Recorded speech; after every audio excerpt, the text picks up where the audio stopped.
أعوذ بالله من الشيطان الرجيم بسم الله الرحمن الرحيم رب اشرح لي صدري ويسر لي أمري واحلل عقدة من لساني يفقهوا قولي ربي زدني علما ربي زدني علما ربي زدني علما فذكروني அதுகுருக்கும் நீங்கள் என்னை நினைவு கூறுங்கள் நான் உங்களை நினைவு கூறுவேன் அப்படிங்கிற அல்லாஹுடைய இந்த வாக்குறுதியோடும் இந்த ஒட்டுமொத்த அகிலங்களையும் படைச்சு அதை பராமரிச்சுட்டு இருக்க நம்ம ரப்பு நம்ம நினைவு கூர்வான் அப்படிங்கிற ஒரு நம்பிக்கையுடனும் நம்மளுடைய ரப்பால நம்ம நினைவு கூறப்பட்ட மனிதர்களாக இருக்கணும் அப்படிங்கிற பிரார்த்தனையோடையும் இந்த அமர்வை துவங்குகிறேன். அல்ஹம்துலில்லாஹ். இது வரைக்கும் நம்ம இந்த கடைசி 10 இரவுகள்ல ஜஹன்னம் அப்படிங்கிற தலைப்புல என்னென்ன விஷயங்கள் பார்த்துட்டு வந்திருக்கோம், அது எல்லாமே ஒரு கற்பனையா நம்ம மனசுக்குள்ள காட்சிப்படுத்தி பார்த்துக்கலாமா? ஜஹன்னம் பத்தி இது வரைக்கும் நம்ம பார்த்துட்டு வந்த விஷயங்கள்லாம் என்னென்ன இது வரைக்கும் பார்த்தோம். ஆரம்பத்துல ஏன் ஜஹன்னம் பத்தி தெரிஞ்சுக்கணும் அப்படிங்கறத பத்தி பார்த்தோம், அப்படிதானே? ஜஹன்னம் அப்படின்னாலே அல்லாஹுடைய கோபம், அல்லாஹுடைய தண்டனை, அல்லாஹுடைய கொடுமையான ஒரு குணத்தை காட்டக்கூடிய ஒரு பண்பு இது. இதையே நம்ம தெரிஞ்சுக்கணும் அப்படிங்கிற எண்ணம் இருக்கக்கூடாது. ஜஹன்னம் அப்படின்றதும் அல்லாஹுடைய இந்த கண்டிப்பு அப்படிங்கிறது இறைவனுடைய அன்பின் ஒரு வெளிப்பாடாதான் ஒரு இறை நம்பிக்கையாளர் பார்க்கணும் அப்படிங்கிற விஷயத்த நம்ம முதல் நாள் வகுப்புல பார்த்தோம். அதுக்கப்புறமா நரகத்தை பத்தின ஒரு அடிப்படையான ஒரு சில கேள்விகள், அது சம்பந்தப்பட்ட பதில்கள் பார்த்தோம். போன வகுப்புல லாஸ்டா எதோட முடிச்சோம் ஞாபகம் இருக்கா? நேற்றைய வகுப்புல கடைசியா நம்ம எதோட முடிச்சோம்? போன வகுப்புல சொன்ன ஏதாவது ஒரு விஷயம் யாராவது ஷேர் பண்றீங்களா? நேத்து கிளாஸ்ல நம்ம பார்த்த விஷயம் என்ன பார்த்தோம்? யாருமே சாட்ல போடல, ஞாபகம் இல்லையா? சரி, பாருங்க. நேத்து நம்ம என்ன பார்த்தோம் அப்படின்னா, மறுமையில எல்லா மனிதர்களும் நரகத்தின் உணவு, ஓகே நரகத்தின் எரிபொருள் கல் பார்த்தோம். ஓகே, இப்ப பாருங்க, மறுமையில எல்லா மனிதர்களும் ஒன்று கூட்டப்பட்டதுக்கு பின்னாடி, மறுமை நாள்ல எல்லா மனிதர்களும் ஒன்று கூட்டப்பட்டதுக்கு பின்னாடி எல்லாரும் அல்லாஹ்வை எதிர்நோக்கி காத்துட்டு இருக்கும் போது அல்லாஹ் என்ன செய்வான் அப்படின்னு பார்த்தோம். நரகத்தை கொண்டு வர சொல்லி அல்லாஹ் கட்டளையிடுவான் அப்படிங்கிறத பார்த்தோம், அப்படித்தானே? அல்லாஹ் நரகத்தை கொண்டு வர சொல்லி கட்டளையிடுவான். கட்டளையிட்ட உடனே நரகம் கொண்டு வந்து நிறுத்தப்படும். அந்த நரகத்துடைய காட்சிகளை எல்லா மக்களும் பார்ப்பாங்க. அந்த நரகத்துல என்னென்ன உணவு இருந்துச்சு, என்னென்ன குடிப்பானம் அங்க கொடுக்கப்பட்டுச்சு, ஆடையா அங்க என்ன கொடுக்கப்பட்டுச்சு, இது எல்லாமே நம்ம போன வகுப்புல பார்த்தோம். இன்னைக்கு நம்ம என்ன பார்க்க போறோம் அப்படின்னா, எல்லா மனிதர்களும் மறுமையில ஒன்று கூட்டப்பட்டு இருப்பாங்க. ஒன்று கூட்டப்பட்டு இருக்கும்போது அல்லாஹ் என்ன செய்யறான், எல்லாருடைய விசாரணைகளையும் ஆரம்பிப்பதற்கு முன்பாகவே அவங்களுக்குன்னு ஒரு சில பட்டோலைகளை அல்லாஹ் கொடுப்பானா? அவங்களுடைய வரிசையில காத்திருக்கும் போதே அல்லாஹ் அந்த மனிதர்களுக்கான பட்டோலைகளை கொண்டு வந்து கொடுப்பான். இத பத்தி அல்லாஹ் தன்னுடைய திருமறை குரான்ல 69வது வசனத்துல, 69வது அத்தியாயத்துல 25ல இருந்து 29 வரைக்கும் சொல்லி காட்டுறான். وَأَمَّا مَنْ أُوتِيَ الْكِتَابَهُ بِشِمَالِهِ فَيَقُولُ يَا لَيْتَنَا لَوْ أُوتَ الْكِتَابَ. யாருக்கெல்லாம் அந்த நாள்ல இடது கையில பட்டோலை கொடுக்கப்பட்டுச்சோ அந்த மனிதர்கள் எல்லாம் என்ன செய்ய ஆரம்பிச்சிருவாங்களாம்? புலம்ப ஆரம்பிச்சிருவாங்களாம். இது எனக்கு கொடுக்கப்பட்டிருக்கவே கூடாதே, இதை நான் வாங்கியிருக்கவே கூடாது, இது இப்படி எனக்கு நடந்திருக்க கூடாது அப்படின்னு சொல்லி தன்னைத்தானே நிந்தித்து கொண்டிருக்க மனிதர்களா அவங்க இருப்பாங்க. எப்போ? மறுமையுடைய சூழல்ல. அப்ப இது வரைக்கும் தான் வாழ்நாள்ல என்னென்னலாம் தவறு செஞ்சாங்களோ, நரகம் கொண்டு வந்து நிப்பாட்டப்பட்டுருச்சு. அல்லாஹ் பட்டோலைகளை கொடுத்துட்டா. ஒரு தீய மனிதரா இருந்தா அந்த மனிதருக்கான பட்டோலையை அல்லாஹ் அவருடைய இடது கையில கொடுக்குறான்.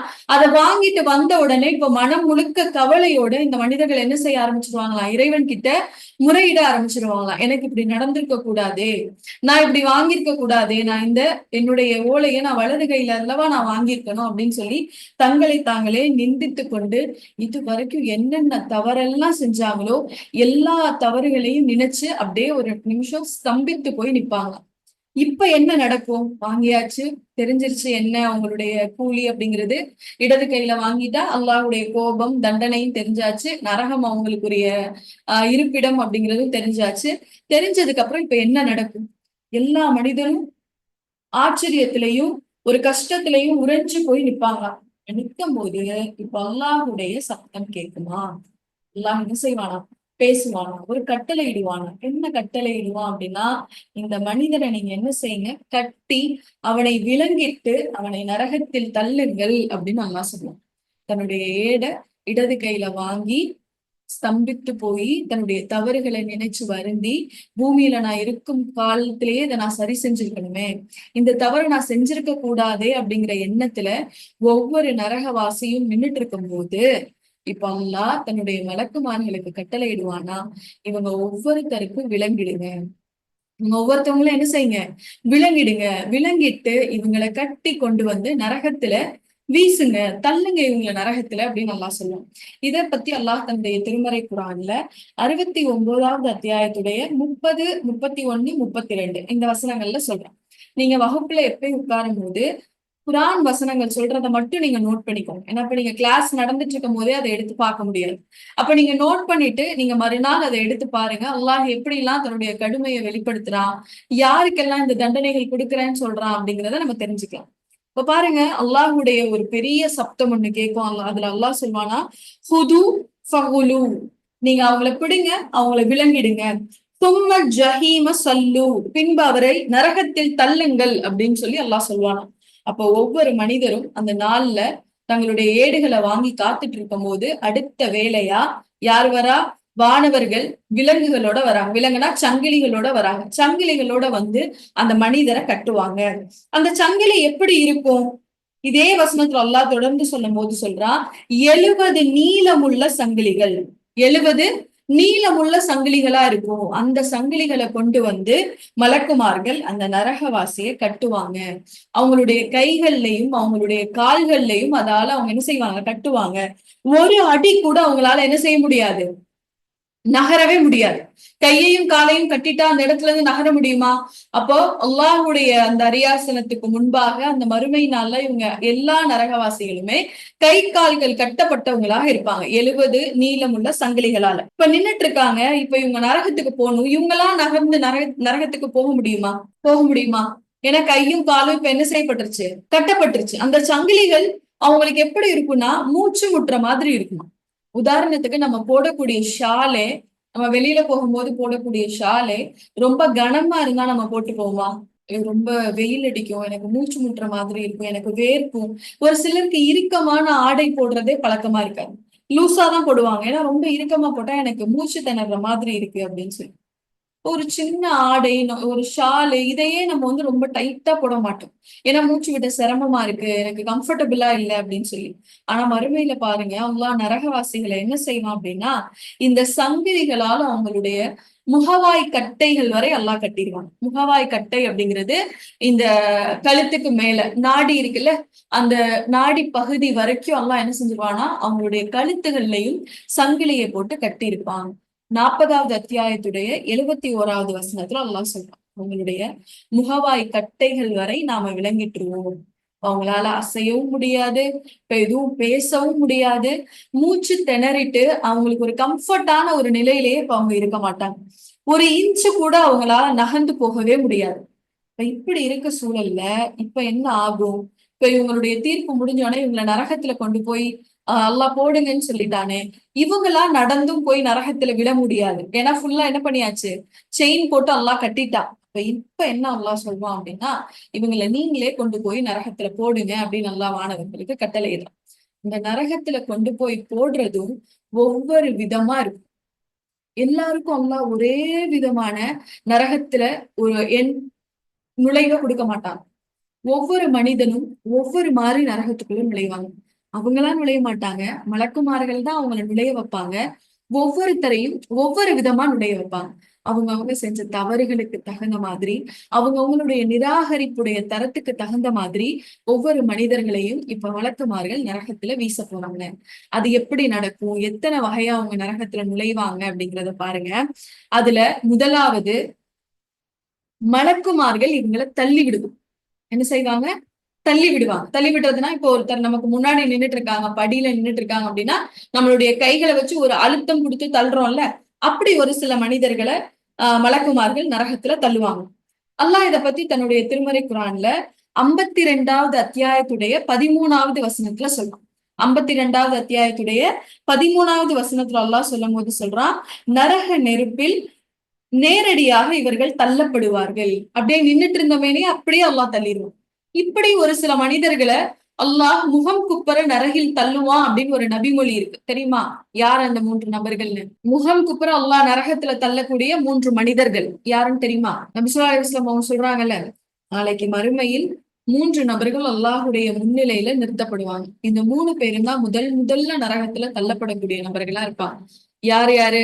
அதுல முதலாவது மனிதர் ஒரு அறிஞர், 2வது ஒரு வீரர், 3வது ஒரு செல்வந்தர். இந்த 3 மனிதர்களும் தான் முகம் குப்பர முதல்ல நரகத்துல தள்ளப்படுறவங்களா இருக்கு. ஏன் அப்படின்னா அந்த அறிஞர் கிட்ட அல்லாஹ் கேட்பானா, என்னுடைய ஞானத்தை நீ இந்த பூமியில எல்லா மக்களுக்கும் எடுத்துரைச்சியா?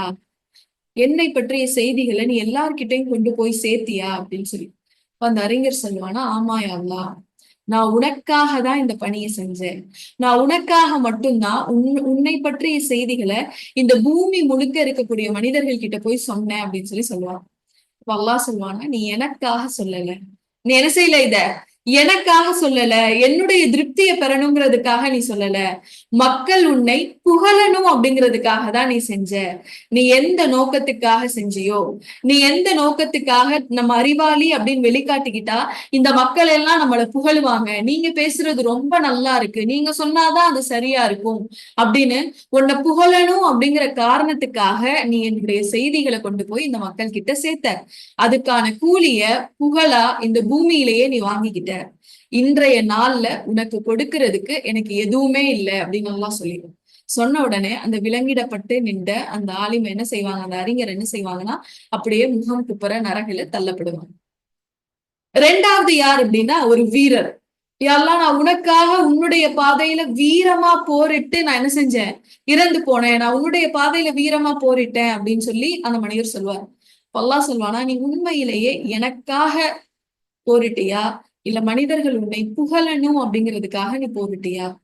இவர் வந்தாதான் இந்த படை வெற்றி பெறும், இவங்க செஞ்சாதான் இந்த காரியம் சரியா இருக்கும், ஒன்ன மாதிரி வீரர் யாருமே இல்ல, அல்லாஹ்வுக்காக இவர் எப்படி போரிடுறாரு பாரு அப்படின்னு இந்த மக்கள் உன்னை புகழ்ந்து பேசுறதுக்காக நீ என்னுடைய பாதையில போரிட்டியா? நீ எதை நோக்கி செஞ்சாயோ அதுக்கான கூலி உனக்கு இந்த பூமியிலேயே கிடைச்சிருச்சு.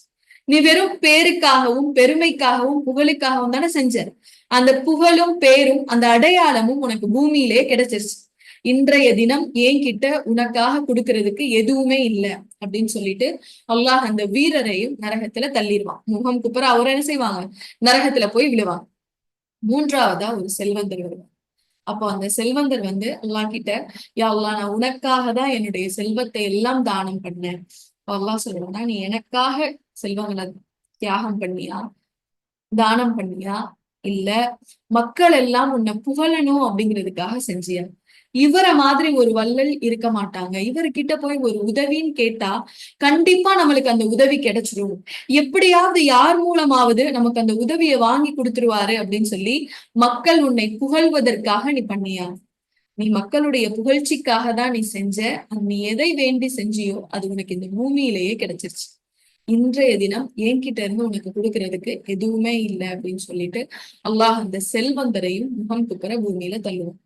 ஓ, மறுமை நாள்ல நரகம் கொண்டு வந்து நிறுத்தப்பட்டு யாரெல்லாம் இடது கையில பட்டோலை வாங்கினாங்களோ அந்த மனிதர்களை எல்லாத்தையும் அல்லாஹ் விலங்குகளால பூட்டுங்க, அவங்களுடைய கைகளையும் கால்களையும் கட்டுங்க அப்படின்னு சொல்றான். அந்த கட்டு, அந்த சங்கிலிகளால அவங்கள கட்டினது அவங்களுடைய தாடை வரை கட்டி இறுக்கமா இருக்கும். அவங்களால 1 இன்ச் கூட அந்த இடத்தை விட்டு என்ன செய்ய முடியாது, நகர முடியாது. அப்படி இருக்கும் சூழல்ல அல்லாஹ் வானவர்களுக்கே கட்டளை இடுறான், நீங்களே அவங்கள நரகத்துல வீசுங்க, நீங்களே அவங்க நரகத்துல தூக்கி எறிங்க அப்படின்னு. அப்போ இப்படி மலக்குமார்கள் தூக்கி எறிகிறதுல பல விதம் இருக்கு. அதுல முதல் விதம் நம்ம பார்த்தது தள்ளி விடுவாங்க. சும்மா கைகள் என்ன செய்வாங்க, ஒரு அழுத்தம் கொடுத்து அவங்களுடைய பின்னாடி இருந்து அவங்கள முகம் குப்புற நரகத்துல தள்ளுவாங்க. அப்படி தள்ளக்கூடிய மனிதர்கள் யார் யாரு அப்படிங்கிறதுல ஒரு ஒரு ஒரு நபிமொழியில இருந்து நம்ம ஒரு உதாரணம் பார்த்தோம். 3 மனிதர்களை முதல்ல நரகத்துல தள்ளுவாங்க அப்படின்னு.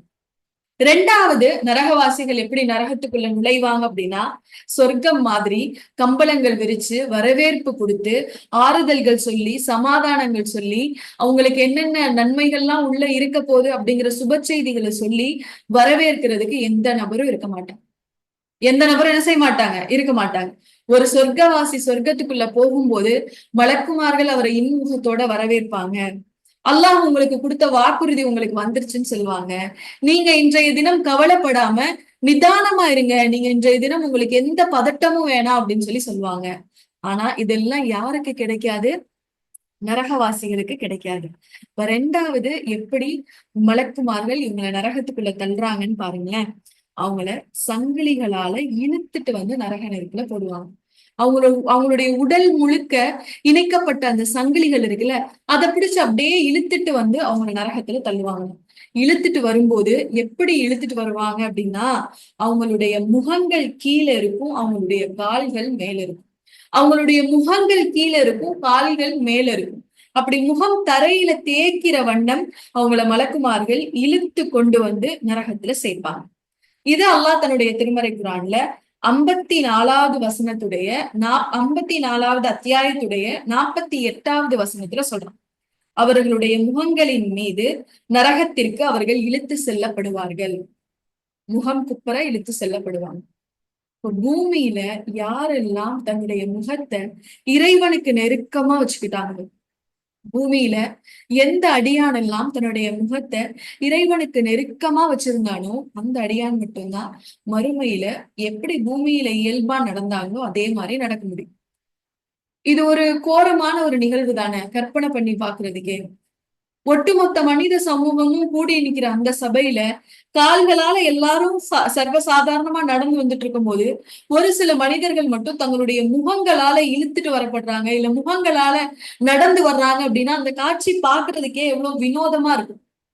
எல்லாருடைய கவனத்தையும் அது எப்படி ஈர்க்கும். பூமியில இருக்கும்போது நம்மளை எல்லாரும் பார்க்கணும் அப்படின்னா நல்ல விதமா பாக்குறதுக்கு தானே விருப்பப்படும், நல்ல விதமா பார்க்க தானே விருப்பப்படும். ஒரு தீய குணத்தையோ ஒரு தீய பண்பையோ ஒரு தீய நிலையிலையோ மக்கள் நம்ம எல்லாரையும் அடையாளம் காணிக்கணும், நம்மளை எல்லாரும் அடையாளம் கண்டு கொள்ளணும் அப்படின்னு நம்ம விரும்புவோமா? விரும்ப மாட்டோம் தானே. இவங்க இப்படிப்பட்ட நல்ல மனிதன் அப்படின்னு தான் எல்லாரும் பார்க்கணும், இப்படிதான் என் மேல கவனம் வரணும்னு நினைப்போம். இவங்க ஏன் இப்படி இருக்காங்க, மோசமானவங்களா இருக்காங்களே, அந்த மாதிரியான கவனம் என் மேல வந்துடக்கூடாது அப்படிங்கிறதுல நம்ம எவ்வளவு இந்த பூமியில வாழும்போது அக்கறை எடுத்துக்கிறோம். ஆனா மறுமையில நம்மளுடைய நிலை, அதுக்காக நம்ம எந்த அளவு அக்கறை எடுத்துக்கிறோம்? எல்லாம் சொல்றான், எல்லாரும் சாதாரணமா தங்களுடைய கால்களால நடந்து வரும்போது இந்த நரகவாசிகளை நாம் முகங்கள் தரையில படுற மாதிரி இழுத்துட்டு போவோம் அப்படின்னு சொல்லி நபி ஸல்லல்லாஹு அலைஹி வஸல்லம் அவங்க கிட்ட சில சஹாபாக்கள் கேக்குறாங்க, யா ரசூலுல்லாஹ் எப்படி முகத்தால நடந்து வர முடியும், எப்படி முகம் குப்புற ஒரு மனிதரால நரகத்துல நடந்து வர முடியும் அப்படின்னு சொல்லி கேட்பாங்க. கேட்ட உடனே ரசூலுல்லாஹ் அந்த மனிதருக்கு பதில் சொல்றாங்க. சஹாபாக்களுக்கு என்ன பதில் அப்படின்னா, உங்களை கால்களால நடக்க வச்ச உங்களுடைய இறைவனுக்கு, 2 கால்களால உங்களை நடக்க வச்ச இறைவனுக்கு மறுமையில உங்களை முகங்களால நடக்க வைக்கிறது ஒண்ணும் சிரமமான விஷயம் இல்லையே அப்படின்னு சொல்லி.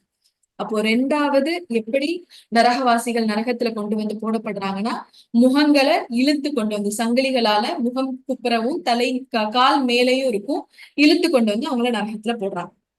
3வது எப்படி மலக்குமார்கள் நரகவாசிகளை நரகத்துல போடுறாங்க அப்படின்னு நம்ம பார்த்தோம்னா, நம்ம வீட்ல குப்பை கட்டி போடுவோம்ல, ஒரு கார்பேஜ் பேக் இருக்கும்ல, பிளாக் கலர்ல ஒரு பாலித்தீன் பேக் மாதிரி, அது உள்ள குப்பை எல்லாம் போட்டு முடிச்சதுக்கு அப்புறம் அதனுடைய வாயை கட்டி ஒரு ஒயிட் கலர் த்ரெட் மாதிரி இருக்கும், அதை வச்சு நம்ம சுத்தி கட்டி அதை கொண்டு போய் என்ன செய்வோம், எங்க குப்பை கிடங்கு இருக்கோ அங்க வந்து தூக்கி வீசுவோம்.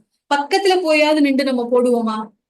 கிட்டக்க போனா கூட என்ன செய்ய மாட்டோம், அந்த அசுத்தம் நம்ம மேல பற்றும்னு தூரமா நின்று அதை எப்படியாவது அந்த கார்பேஜ் கேனுக்குள்ள போட்டுறணும்னு தான் பார்ப்போம். அப்படிதானே? இப்ப எப்படி இந்த பூமியில ஒரு மனிதன் குப்பையை அப்புறப்படுத்தி தூக்கி வீசுறானோ அதே போல ஒரு சில மனிதர்களை மலக்குமார்கள் தங்களுடைய தலையையும் காலையும் கட்டுவாங்க. அந்த மனிதர்களுடைய முன் நெற்றியையும் காலையும் ஒன்னா சேர்த்து முடிச்சு போடுவாங்க. முன் நெற்றியையும் காலையும் சேர்த்து முடிச்சு போட்டா அந்த முதுகெலும்பு என்ன ஆகுறது, அந்த முதுகெலும்புடைய நிலை என்ன, எப்படி அவன் போயிடுவான், முதுகெலும்பு உடைஞ்சு அப்ப ஸ்டெடியா நிக்கவே முடியாத மாதிரி ஆயிரும். ஒண்ணும் இல்ல, இப்ப நம்ம டெலிவரி டயத்திலேயே கூட மாசமா இருக்கும்போது ஒரு இன்ஜெக்ஷன் போடுறதுக்காக முதுக வளைக்க சொல்லுவாங்க. நல்லா நல்லா இன்னும் வளைங்க, உங்க முழங்காலும் உங்க தலையும் கிட்டக்க வர்ற மாதிரி ட்ரை பண்ணுங்க அப்படின்னு. அதுவே முடியாது, கொஞ்ச நேரத்துக்கு மேல அப்படியே பாரமா இருக்கும். ஃபுல்லாலாம் ஒட்டிட மாட்டாங்க, லைட்டா பெண்ட் பண்றதே அவ்வளவு பாரமா இருக்கும். ஆனா நரகத்துல எப்படி ஒரு நிலைமைன்னு பாருங்க, நரகவாசிகளை மலக்குமார்கள் குப்பைய கட்டி வீசுற மாதிரி கட்டி வீசுவாங்க. எதையும் எதையும் அவங்களுடைய முன்னெற்றியையும் அவங்களுடைய கால்களையும் ஒன்னா கட்டி தூக்கி நரகத்துல அவங்கள வீசுவாங்க. இதெல்லாம் தன்னுடைய திருமறை குரான்ல 55வது அத்தியாயத்துடைய 41வது வசனத்துல சொல்றோம். யாருக்காவது வசனம் ஷேர் பண்ண முடிஞ்சா சாட்ல ஷேர் பண்ணுங்க. 55வது அத்தியாயத்துடைய 41வது வசனத்துல அல்லாஹ் சொல்றான், அவங்களுடைய முன்னெற்றிகளையும் அவங்களுடைய கால்களையும் நாம பிடித்து அவங்கள நரகத்துல வீசணும் அப்படின்னு சொல்லி. எவ்வளவு ஒரு ஒரு ஒரு இழிவான ஒரு நிலை. இந்த பூமியில வாழும்போது எப்படி நல்ல வாழ்க்கை வாழணும்னு நம்ம தேடி தேடி பயணிக்கிறோம். ஒரு நல்ல வீடு இருக்கணும், ஒரு ஒரு ஆடை போட்டா கூட அது ஒரு நல்ல ஆடையா இருக்கணும். நான் தலை சீவிட்டு வெளியில போனா கூட அது கூட நீட்டா இருக்கணும், யாருக்கும் அது உறுத்தலா இருந்துடக்கூடாது, என்னோட அப்பியரன்ஸ் நல்லா இருக்கணும். பூமியில வாழும்போது இந்த மனிதன் இந்த உடம்புக்காக அவ்வளவு அக்கறை எடுத்துக்குவானா. நல்ல உணவு சாப்பிடுறதா இருக்கட்டும், ஆரோக்கியமான உணவு சாப்பிடுறதா இருக்கட்டும், இப்படி பார்த்து பார்த்து மனிதன் வளர்த்த இந்த உடம்பு நாளைக்கு அவன் நரகவாசியா மாறிட்டான் அப்படின்னா, எப்படி ஒரு இறந்து போன பிணங்களை நான் முஸ்லிம்ஸ் இதுல அடிச்சு கைகளை திருப்பி கட்டி உட்கார வச்சு எரிக்கிறாங்களோ, அதே போல மறுமையில அந்த மனிதனுடைய கைகள் அந்த கால்களையும் அந்த தலையையும் எல்லாம் எப்படி ஒன்னா சேர்த்து கட்டி தூக்கி வீச சொல்றான் அப்படிங்கிறத பாருங்க.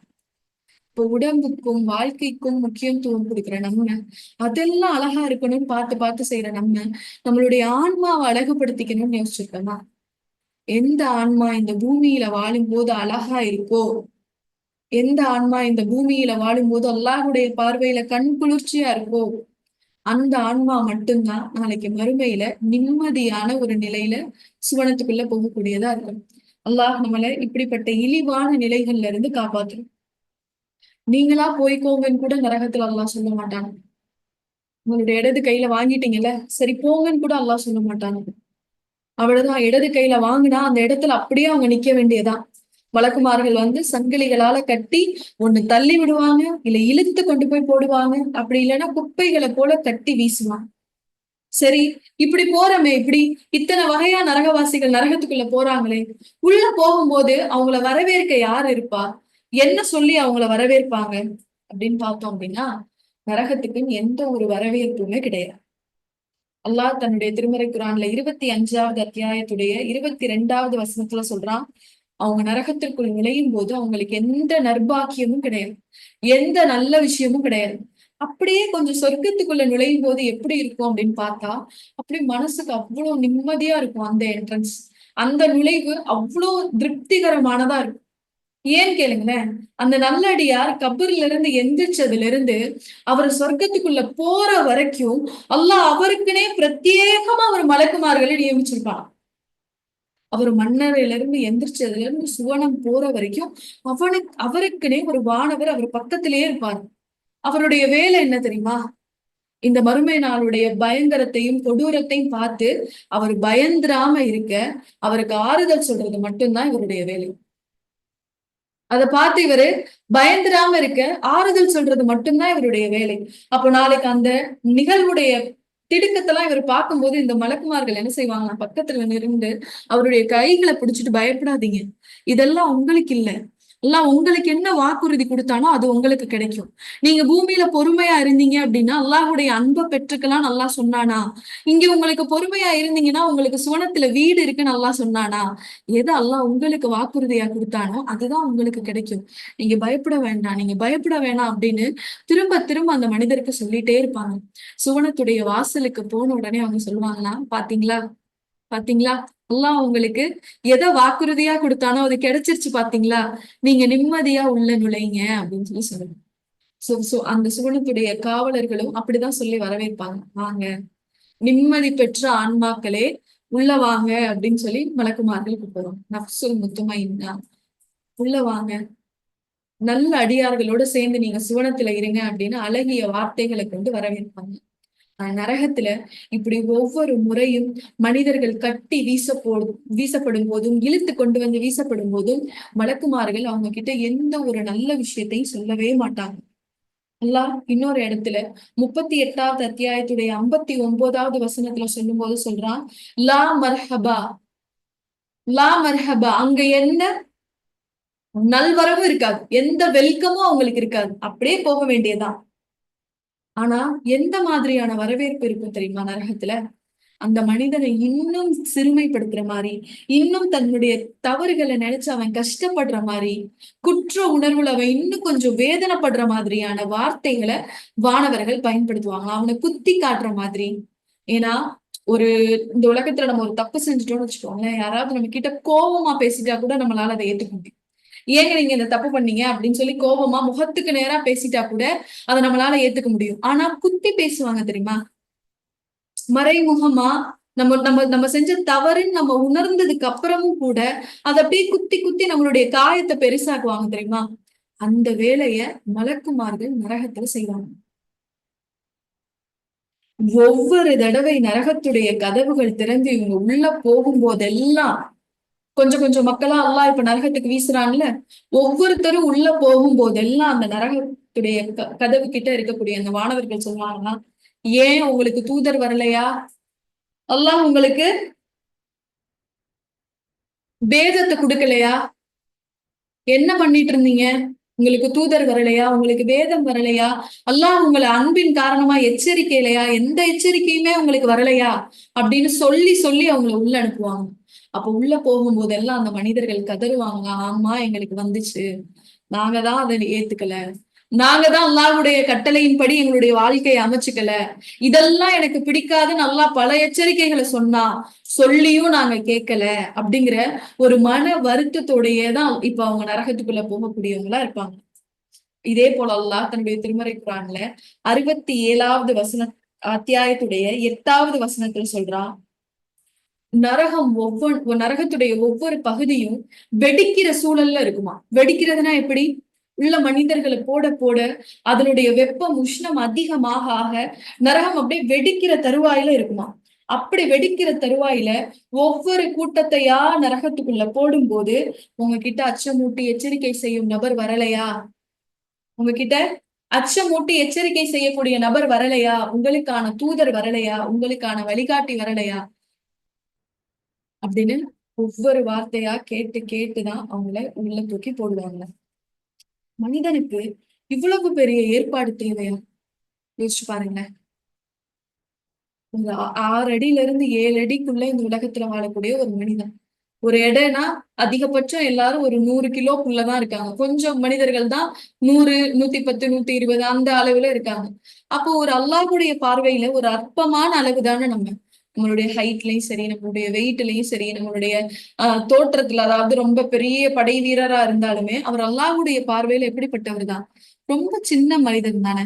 இந்த மனிதனுக்காக அல்லாஹ் ஏன் இவ்வளோ பெரிய ஏற்பாடு செஞ்சிருக்கான்? இப்படி எரியக்கூடிய நரகங்கள் எதற்கு? எல்லாம் சொல்றான்ல, 1000 ஆண்டுகள் அதை சும்மா நாங்க நெருப்பு மூட்டிட்டே இருந்தோம். அடுத்த 1000 ஆண்டுகள் அதை வெண்மையா எரிய வச்சுட்டே இருந்தோம். அடுத்த 1000 ஆண்டுகள் அதை கருமையா நாங்க எரிய வச்சுட்டே இருந்தோம். மனிதனுக்கு ஏன் இவ்வளவு ஏற்பாடு? உலகத்துல ஒரு தீக்குச்சியை பொருதி மேல வச்சா கூட மொத்தமா எருகி சாம்பலாக போற இந்த மனிதனுக்கு எல்லாம் ஏன் இவ்வளவு பெரிய ஏற்பாடு? 70 முழம் சங்கிலி எல்லாம் எதுக்கு? அப்படின்னா இங்க ஒரு விஷயத்த நம்ம தெரிஞ்சுக்கணும். அல்லாஹ் எந்த மனிதர்களை நரகவாசிகளா தேர்ந்தெடுத்து அனுப்புறானோ அவங்களுடைய தோற்றத்தை அல்லாஹ் மாத்திருவான். யாரெல்லாம் நரகத்துக்குள்ள நுழையிறாங்களோ அந்த மனிதர்களுடைய தோற்றத்தை அல்லாஹ் மாத்திருவான். பூமியில இருக்கிற வரைக்கும் அவன் பலவீன மனிதனா இருந்தான். இப்போ இப்படி பயங்கரமான நரகத்துல இந்த உடம்போடயே அல்லாஹ் நம்மளை தூக்கி போட்டான்னு வச்சுக்கோங்களேன், ஒரு செகண்ட் கூட ஆகாது நம்ம பஸ்பமாயிடும். ஒரு செகண்ட் கூட ஆகாது என்ன ஆயிடுவோம் நம்ம? பஸ்பம் ஆயிடுவோம். ஒண்ணுமே இல்லாம ஆயிடுவோம். ஆனா இவ்வளவு நெருப்புக்கு தகுந்த மாதிரி அவனுடைய உடம்பு வேதனைய நின்று அனுபவிக்கணும் அப்படின்னு அல்லாஹ் நாடி இருக்கான். அதனால நரகவாசிகளுடைய உடல் அமைப்பையே அல்லாஹ் மாத்திடுறான். எப்படி மாத்துறான்னு பாருங்களேன். நபி ஸல்லல்லாஹு அலைஹி வஸல்லம் அவங்க சொல்றாங்க, முஸ்லிம்ல இடம் பெற்றிருக்கக்கூடிய நபிமொழி இது. ஒரு காஃபிருடைய ஒரு இறை நிராகரிப்பாளருடைய 2 தோள்பட்டைக்கும் இடையே உள்ள தூரம், நரகத்துல இருக்கக்கூடிய ஒரு இறை நிராகரிப்பாளருடைய 2 தோள்பட்டைக்கும் இடையே உள்ள தூரம் எவ்வளவு நாள் தெரியுமா? 3 நாள் போகணும். ஒரு குதிரையில வேகமா பயணிக்கக்கூடிய ஒரு குதிரையில வேகமா பயணிக்கக்கூடிய ஒரு வீரர் 3 நாள் பயணம் செஞ்சா எப்படி இருக்குமோ அந்த மாதிரி நரகவாசியுடைய ஒரு ஷோல்டர்ல இருந்து இன்னொரு ஷோல்டர் வரைக்கும் உள்ள தூரம் இருக்குமா. எவ்வளவு பெரிய அகலமான உடம்பு நரகவாசிகளுக்கு. அடுத்து நபி ஸல்லல்லாஹு அலைஹி வஸல்லம் அவங்க சொல்றாங்க, அவங்களுடைய கடவாய் பற்களும் சரி, முன் பற்களும் சரி, அவங்களுடைய கண்களும் சரி, உஹது மலை அளவு பெருசா இருக்கும். நரகவாசியுடைய பல் இப்ப எப்படி இருக்கும்? உஹது மலை அளவு பெருசா இருக்குமா.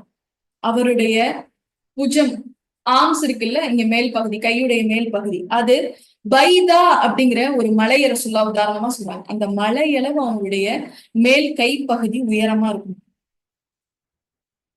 பாருங்க, அல்லாஹ் எப்படி வடிவமைச்சிருக்கான். அவருடைய கோபத்தை பெற்ற நபர்களை அல்லாஹ் தண்டிக்கணும்னு முடிவெடுத்துட்டான். அல்லாஹ் தண்டிக்கிறதுல கடுமையானவனா இருக்கேன்னு சொல்றான். அப்போ இந்த உடலோட இவன் நரகத்துக்கு போனா அந்த தண்டனை ஒரு செகண்ட்ல அவன் இல்லாம ஆயிடுவான். அப்போ இவ்வளவு பெரிய பிரம்மாண்டமான ஒரு தோற்றத்தோட ஒரு நரகத்துக்குள்ள ஒரு மனிதன் போனான் அப்படின்னா அந்த உடல் கொஞ்சம் கொஞ்சமா அந்த வேதனையை அனுபவிக்கும். ஒரு செகண்ட்ல ஆகுறது இப்போ ஒரு நிமிஷம் வரைக்கும் இழுக்கும் அவன் அழிஞ்சு போறது. அல்லாஹ் அப்படி ஒரு பிரம்மாண்டமா மாத்திடுவான். இன்னும் அது பிரம்மாண்டமா மட்டும் இருக்காதான், ரொம்ப ஒரு கேவலமான தோற்றமா இருக்கும். இவ்வளோ நீளமான உடம்பும், இவ்வளோ பெரிய பற்களும், இவ்வளோ பெரிய கண்களும், அப்பனா அவன் பாக்குறதுக்கே எவ்வளவு அவலட்சணமா இருப்பான். ஏன் அல்லாஹ் இப்படி மாத்துறான்? இந்த உடலை நான் எதுக்காக உனக்கு கொடுத்தேன்? இந்த ஆரோக்கியத்தை நான் உனக்கு எதுக்காக கொடுத்தேன்?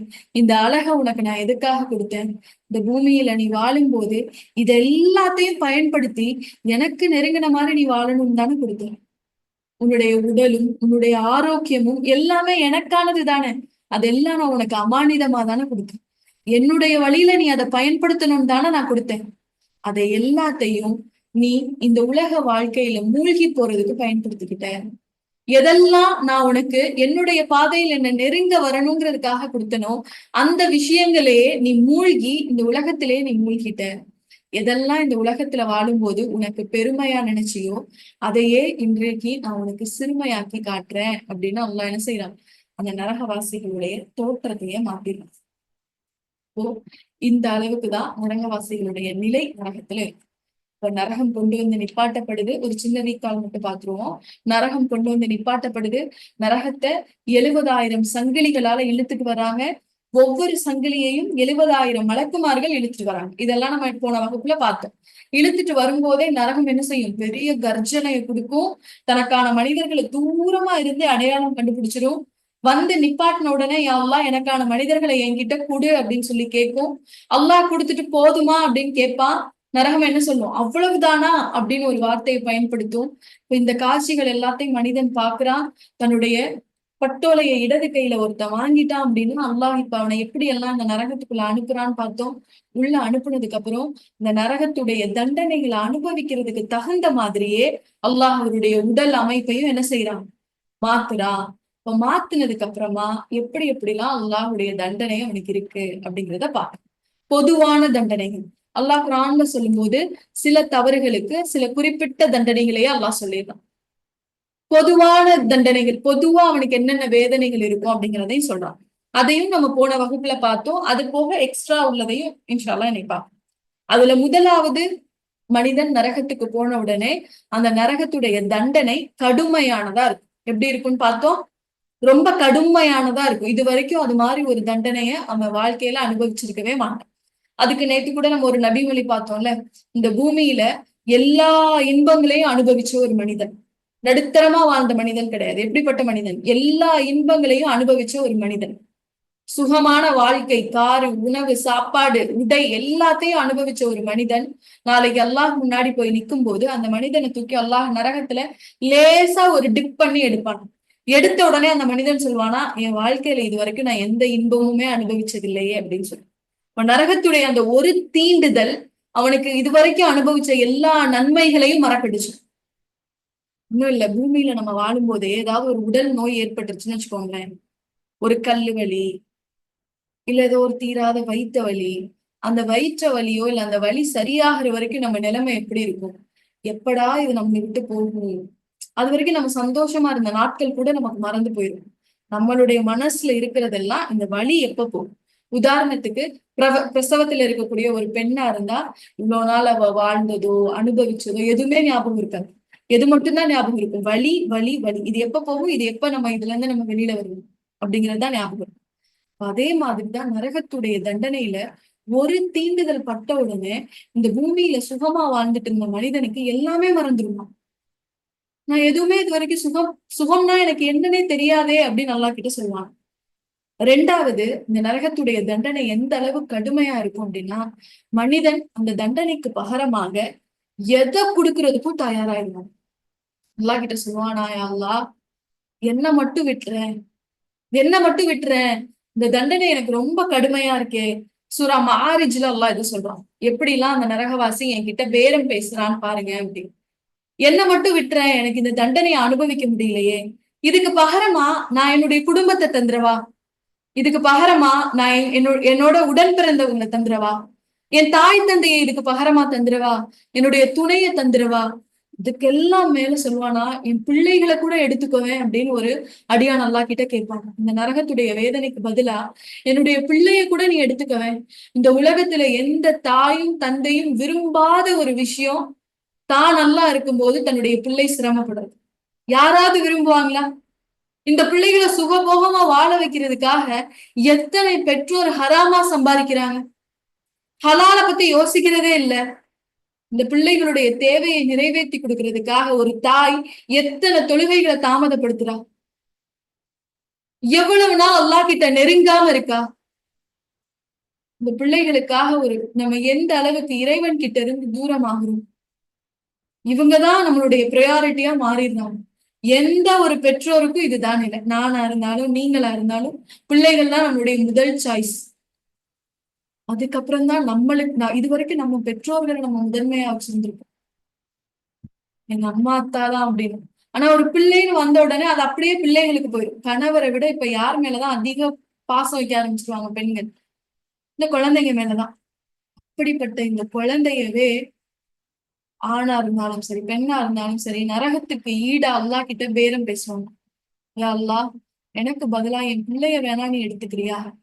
யா அல்லா, இந்த தண்டனைக்கு பதிலா நான் என் நண்பர்களை உனக்கு கொடுத்துறவா? எந்த நண்பர்களோட இருந்து உலக வாழ்க்கையில மூழ்கி போயிருந்தாங்களோ, எந்த நண்பர்களோட இருந்து அல்லாஹ்வுடைய நினைவே இல்லாம வாழ்ந்துட்டு இருந்தாங்களோ, இப்ப அந்த நபரையே யாருக்கு கொடுக்க தயாராயிருவாங்க? நரகத்துக்கு பகரமா தயாராயிருவாங்க. நம்ம நண்பர்களா இருந்தாலும் நம்மளை இப்ப அந்த வேதனைக்கு பகரமா கொடுக்க தயாராயிருவாங்க.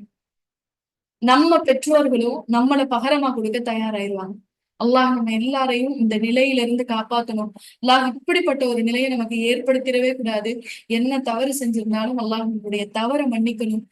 சொர்க்கத்துல எல்லா குடும்பத்தினரோடும் நண்பர்களோடும் பிள்ளைகளோடும் நிம்மதியா வாழக்கூடிய வாழ்க்கையை அல்லாஹ் நம்ம எல்லாருக்கும் ஏற்படுத்தணும் இன்ஷா அல்லாஹ்.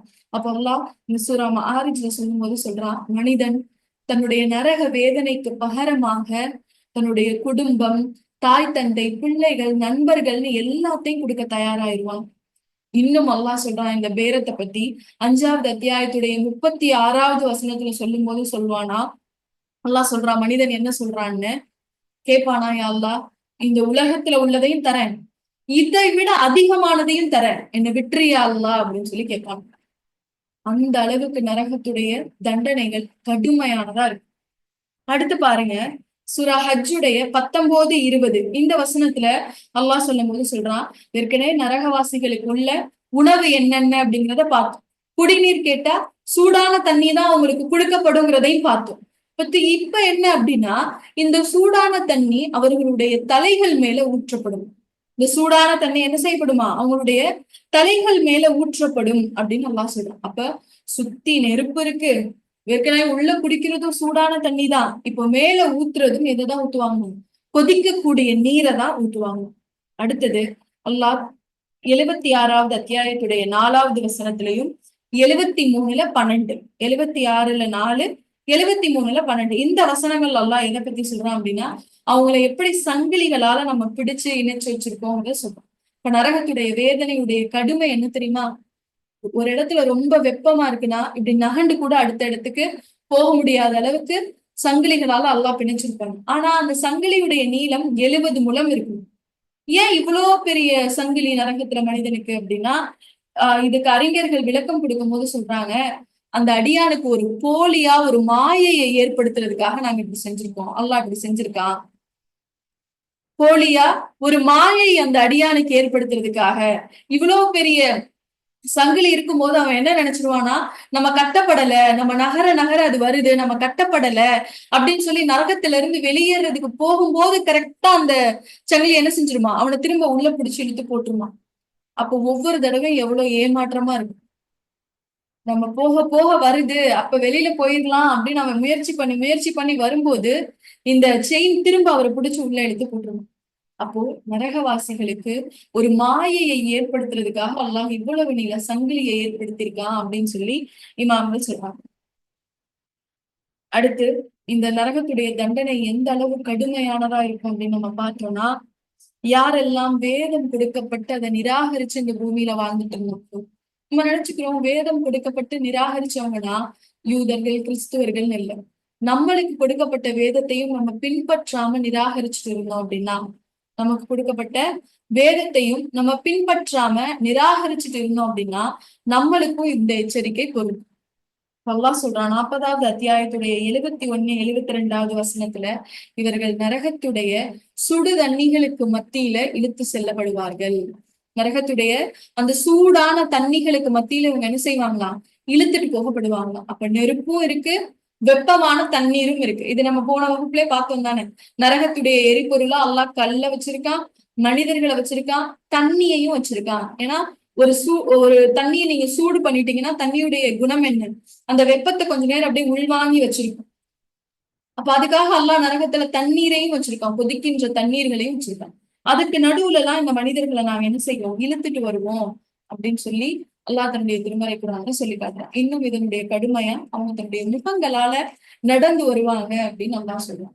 இன்னும் நரகத்துடைய வேதனை எந்த அளவுக்கு கடுமையானதுன்னு பாருங்களேன். அவங்களுடைய தோள்கள் ஒவ்வொரு முறை நரக நெருப்பால உறிஞ்சு போகும்போது நாம மீண்டும் மீண்டும் புதிய தோள்களை கொடுப்போம். சூரா நிஷாவுடைய 56வது வசனத்துல அல்லாஹ் இது சொல்றாங்க. அவங்களுடைய தோள்கள் வெப்பத்தால கருகி சுருங்கி போகும்போது நாம என்ன செய்வோம், மீண்டும் மீண்டும் அதை புதுசாக்கிட்டே இருப்போம். திரும்ப திரும்ப புதுசாக்குவோம். ஏன் திரும்ப திரும்ப புதுசாக்குறாங்க? தோல் தான் ஒரு மனிதனுக்கு வலிய உணரக்கூடிய ஒரு ஆர்கன். ஒரு குறிப்பிட்ட அளவுக்கு கீழே தோல் பிஞ்சிருச்சு, தோல் போயிருச்சு அப்படின்னா அந்த உடம்புல எந்த உணர்வும் இருக்காது. எது இருக்கிற வரைக்கும் தான் எரிச்சல், தோல் இருக்கிற வரைக்கும் தான் எரிச்சல். தோல் இல்ல, தோலை தாண்டி தோலெல்லாம் உறிஞ்சு உள்ள போயிருச்சு அப்படின்னா ரொம்ப வலி அவங்களால உணர முடியாது. எல்லாம் என்ன செய்யறான், இந்த நரக நெருப்பு அவங்களுடைய தோள்களை கருக்கின உடனே மீண்டும் புதுசா கொடுக்குறான். அப்ப திரும்பவும் எப்படி இருக்கும் வேதனை, முதல்ல இருந்து ஆரம்பிக்கிற மாதிரி இருக்கும். இந்த அளவுக்கு கடுமையானதா இருக்கும். அடுத்து இந்த நரகத்துடைய கடுமை எப்படி இருக்கும்னா, அல்லாஹ் தன்னுடைய திருமறை குர்ஆன்ல 10வது அத்தியாயத்துடைய 27வது வசனத்துல சொல்லும் போது சொல்றான், ஒரு கருமையான இரவின் இருளை போல, கருமையான இரவின் இருளை போல நரகவாசிகளுடைய முகம் இருளாயிரும்.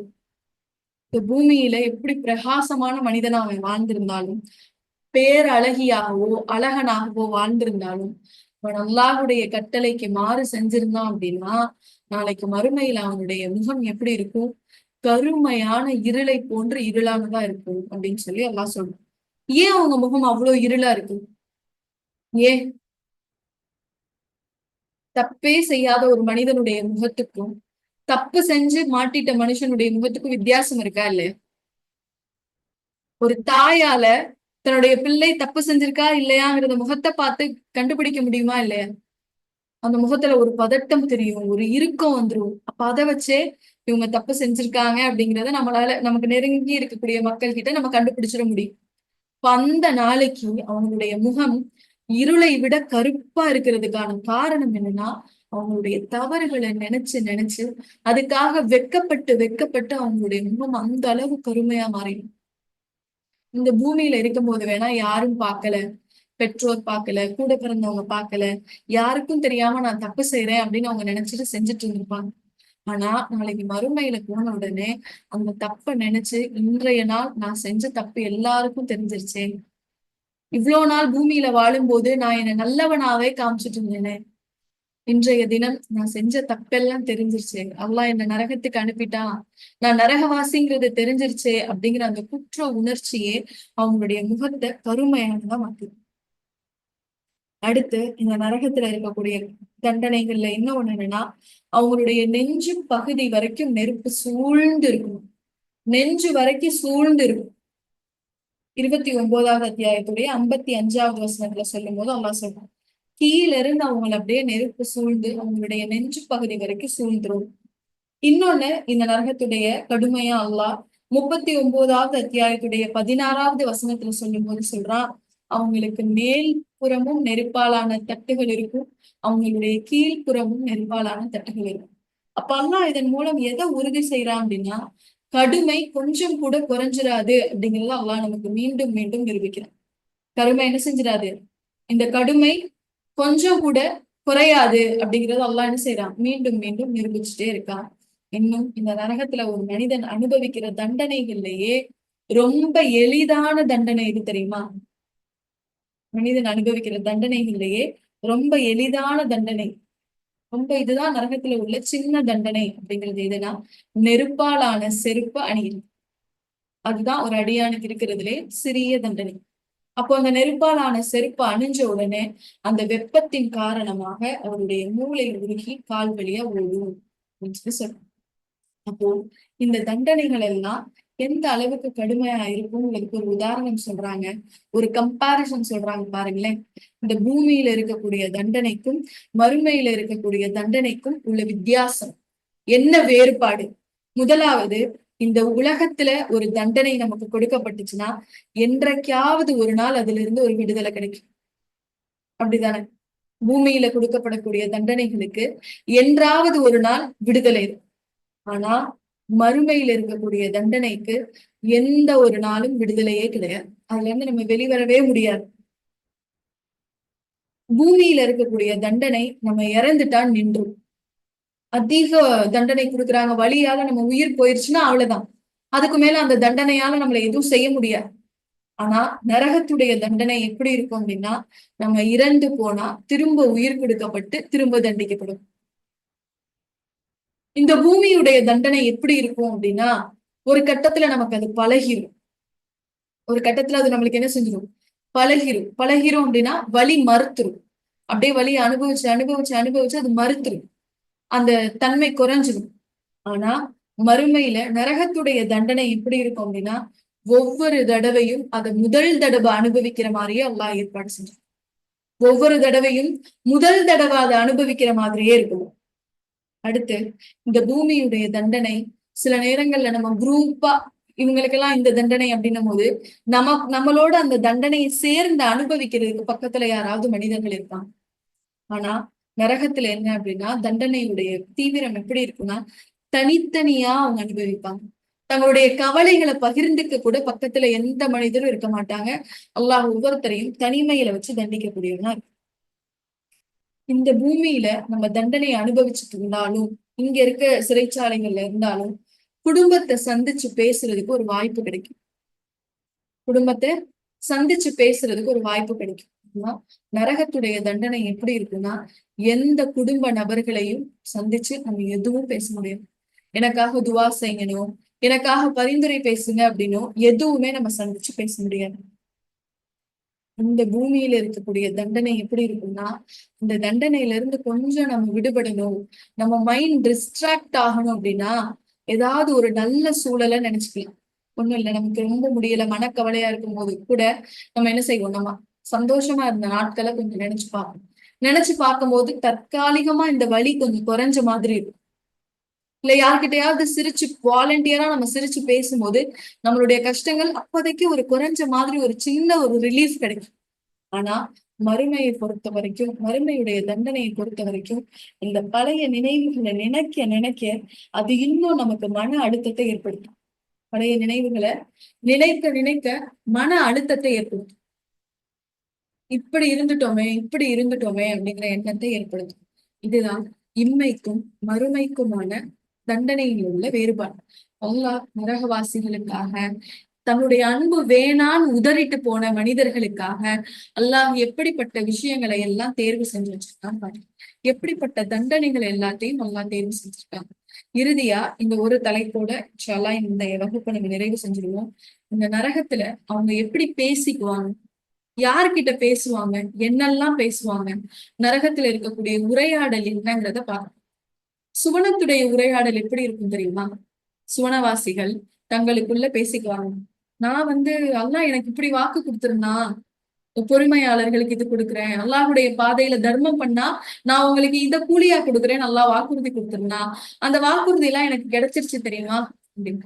உடனே அந்த இன்னொரு சொர்க்கவாசி கேட்பாங்களா, அப்படியா, நீங்க எதை அல்லாஹுக்காக தியாகம் பண்ணீங்க?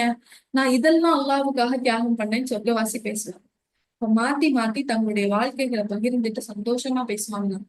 நண்பர்களை பார்த்து பேசுவாங்களாம், குடும்பத்தினரை பார்த்து பேசுவாங்களாம், மனைவி மக்களை பார்த்து பேசுவாங்களாம், வானவர்கள் அப்பப்ப பேசிட்டு போவாங்களாம், உங்களுக்கு அல்லாஹ்வுடைய சாந்தி உண்டாகட்டுங்க. அப்போ இப்படி எல்லாம் சுவனத்துடைய உரையாடல் இருக்கும்.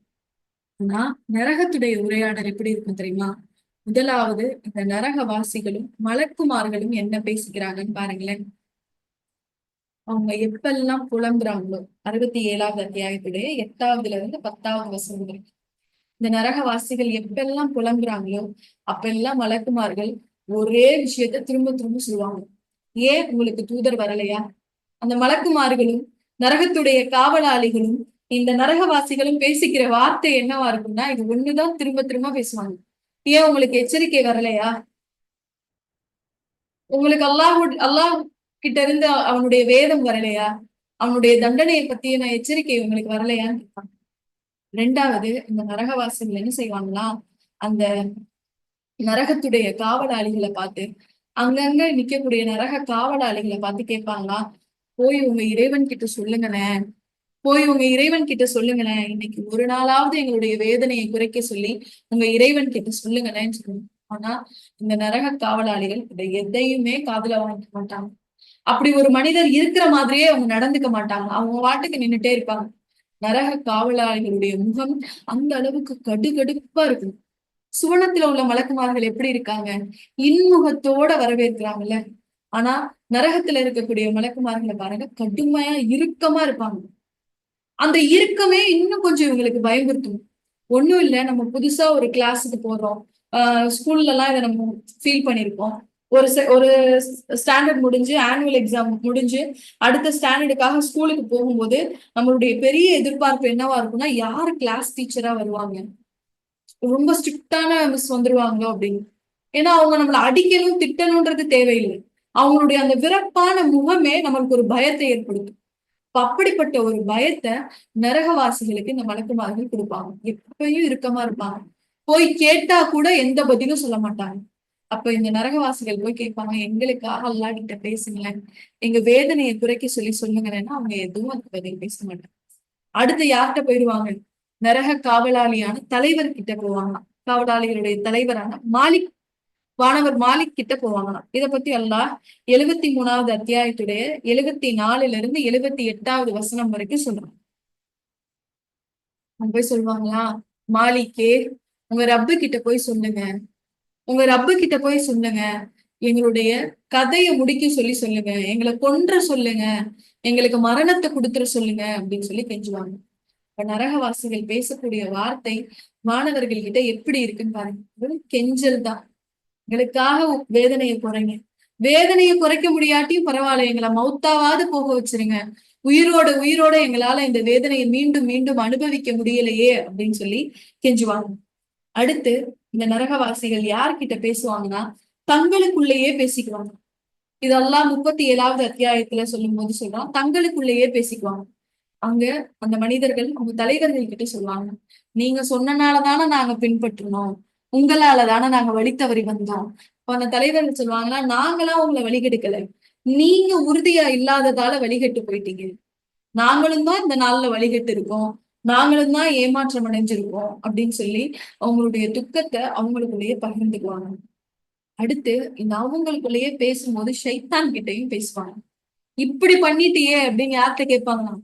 ஷைத்தான் கிட்ட கேட்பாங்களா, எங்க எல்லாத்தையும் கொண்டு இப்படி வழிகெடுத்து நரகத்துல விட்டுட்டியே, இந்த நரகம் ரொம்ப கடுமையா இருக்கே அப்படின்னு சொல்லி கேட்பாங்க. அப்போ ஷைத்தான் சொல்லுவானா, நான் ஒரு வாக்குறுதி கொடுத்தேன், அல்லாஹும் ஒரு வாக்குறுதி கொடுத்தான். என்னுடைய வாக்குறுதி பொய்யானது, அல்லாஹ்வுடைய வாக்குறுதி உண்மையானது. இந்த உலகத்துல மூழ்காதீங்க, உங்களுக்கு சுவனம் நிலையா இருக்குங்கிறது அல்லாஹ்வுடைய வாக்குறுதி. என்னுடைய வாக்குறுதி உலகத்தை அனுபவிச்சிருங்க, உலக ஆசைகள்ல நீங்க போங்க, இத நீங்க பண்ணுங்க நல்லா இருக்கும், இன்னும் இதை நீங்க அழகா பண்ணலாம், நீங்க அழகான மனிதரா இருக்கீங்க, நீங்க ரொம்ப பெரிய திறமைசாலியா இருக்கீங்க, இன்னும் உங்களை ஆற்றலை வெளிப்படுத்துங்க அப்படின்னு பொய் பேசுங்கன்னு உங்களுடைய அந்தஸ்தை உயர்த்திக்கிறதுக்காக நீங்க மாத்தி பேசலாம் அப்படிங்கிறதையும் நான் உங்களுக்கு வழிகெடு சொன்னது எல்லாமே பொய்யான வாக்குறுதிகள். உங்க இறைவன் உங்களுக்கு சொன்னது எல்லாமே உண்மையான வாக்குறுதிகள். பொய்யான வாக்குறுதியை தேர்ந்தெடுத்தது நீங்க தான். நீங்க தான் எதை தேர்ந்தெடுத்தீங்க? பொய்யான வாக்குறுதியை தேர்ந்தெடுத்தீங்க. நான் உங்க யாரையுமே வழிகெடுக்கலன்னு சொல்லிடுவோம். அப்போ நரகவாசிகள் தங்களை தாங்களே நிந்திச்சுக்குவாங்க. இவனை நம்பி இவனுடைய பேச்சை கேட்டு நம்ம வந்துட்டோமே அப்படின்னு சொல்லி. அடுத்த உரையாடல் எங்க இருக்குன்னு பாருங்களேன். சொர்க்கவாசிகளும் நரகவாசிகளும் பேசிப்பாங்க. சொர்க்கவாசிகள் சொர்க்கத்துக்குள்ள போனதுக்கு அப்புறம் அவங்களுடைய எல்லா நன்மைகளையும் அனுபவிச்சதுக்கு அப்புறம் அவங்களுக்கான இடங்கள் எல்லாத்தையும் பார்த்து நிம்மதியானதுக்கு அப்புறம் என்ன செய்வாங்கன்னா, ஒரு சொர்க்கத்துடைய ஓரத்துல எட்டி பார்த்தா அங்க நரகம் தெரியும். அப்ப அங்க போய் நின்னுட்டு நரகவாசிகள் கிட்ட இந்த சொர்க்கவாசிகள் பேசுவாங்க. பேசும்போது 7வது அத்தியாயத்துடைய 44வது வசனம் பேசும்போது இந்த சொர்க்கவாசிகள் என்ன கேக்குறாங்கன்னு பாருங்களேன். எதெல்லாம் எங்களுக்கு எங்களுடைய இறைவன் தருவேன்னு சொன்னானோ, எதெல்லாம் அன்பளிப்பு இருக்குன்னு சொன்னானோ, குரான்ல சுவனம் இருக்கு, ஆறுகள் ஓடிட்டு இருக்கு, மாளிகைகள் இருக்கு, உணவுகள் இருக்குன்னு எதெல்லாம் எங்களுடைய ரப்பு வாக்குறுதி கொடுத்தானோ அது எல்லாமே இங்க இருக்கு, நாங்க பார்த்துட்டோம், அது எல்லாமே உண்மை, இங்க இருக்கு. உங்களுக்கு எதெல்லாம் வாக்குறுதி கொடுத்தானோ அதெல்லாம் இருக்கா அப்படின்னு கேட்பாங்க. உங்களுக்கு எதெல்லாம் அல்லாஹ் வாக்குறுதி கொடுத்தானோ, உணவுல இருந்து குடிநீர்ல இருந்து நரகத்துடைய வெப்பம் வரைக்கும் இப்படிதான் இருக்கும்னு கடுமைகள் எல்லாம் உங்களுக்கு வாக்குறுதியா கொடுத்தானே, அது மாதிரியேதான் அங்க இருக்கா அப்படின்னு கேட்பாங்க. கேட்ட உடனே நரகவாசிகள் ரொம்ப தங்களை தாங்களே நொந்து கொண்டு சொல்லுவாங்கன்னா, ஆமா ஆமா, அந்த வாக்குறுதிகள் எல்லாமே இங்க இருக்கு அப்படின்னு சொல்லுவாங்க. அடுத்து என்ன பேசிக்குவாங்க இந்த சொர்க்கவாசிகளும் நரகவாசிகளும்னா, சொர்க்கவாசிகள் கிட்ட இந்த நரகவாசிகள் கேட்பாங்க, கொஞ்சோண்டு எங்களுக்கு உங்களுடைய அருட்கொடைகள் ஏதாவது ஒண்ணு கொடுங்களேன், அல்லாஹ் உங்களுக்கு இவ்வளவு கொடுத்திருக்கானே அதுல இருந்து ஏதாவது கொஞ்சம் எங்களுக்கு கொடுங்களேன், அந்த குளிர்ந்த நீரையாவது கொடுங்கனே அப்படின்னு சொல்லி பேசுவாங்க. சோனவாசிகள் சொல்லிடுவாங்க, அது உங்களுக்கு ஹராம், அது உங்களுக்கு ஹராம், தடுக்கப்பட்டது அப்படின்னு சொல்லிடுவாங்க. அப்போ நரகவாசிகளும் வானவர்களும் உரையாடினாங்க. எப்படி உரையாடுவாங்கன்னு பார்த்தோம். நரகவாசிகள் தங்களுக்குள்ளேயே என்ன பேசிக்குவாங்க அப்படிங்கிறத பார்த்தோம். அடுத்ததா நரகவாசிகள் சொர்க்கவாசிகள் கிட்ட என்ன பேசுவாங்க அப்படிங்கிறத பார்த்தோம். இறுதியா நரகவாசிகள் அல்லாஹ் கிட்ட என்ன பேசுவாங்க, அல்லாஹ் பேசுவானா? சுவனவாசிகள் கிட்ட அல்லாஹ் பேசுறானே, நரகவாசிகள் கிட்ட அல்லாஹ் என்ன பேசுவான்னு நினைக்கிறீங்க? பேசுறதுக்கு என்ன இருக்கு? பூமியில என்னுடைய பேச்சு எதையுமே கேட்காம வாழ்ந்த ஒரு மனிதன் கிட்ட மறுமையில பேசுறதுக்கு அல்லாஹ்வுக்கு என்ன இருக்கு?